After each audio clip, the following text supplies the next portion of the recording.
Kardeşler, biz bilmeye tarafız. Peygamber aleyhissalatu vesselam'ı Allahu Teala elçi etip yibermekli manası bizim ummatını yaxşı kılıkları bulan kılıklandırmak.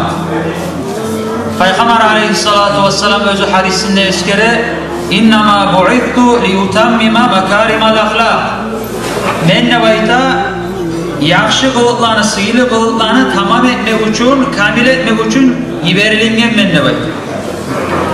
Barda Peygamberlerin arasında bizim Peygamberimiz aleyhissalatu vesselam illa yaxşı kılıklarını yetsi olan. Allahu Teala Kur'an'da da eskere Bismillahirrahmanirrahim ve inneke le'ala hulukin azim. Gerçekten sen ne bayta Allahu Teala Peygamber aleyhisselam'a ulu kılıklarını yetsi sen ne bayta.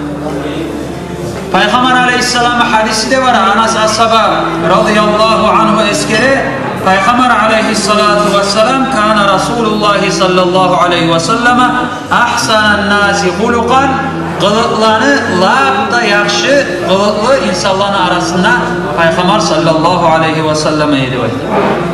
O sayılağa biz bu ay tarih bulan, historiya bulan qarasak da oruçça aytqanda bir ulu sivilizasiyalar olsun, ulu imperiyalar olsun, ulu hukumatlar olsun, biz bir zatında görmeyeceğiz. Edep yanından olsun, kılık yanından olsun, halkını edeple edep vergen, kılıkların yakşı etken bizim İslam din yemik.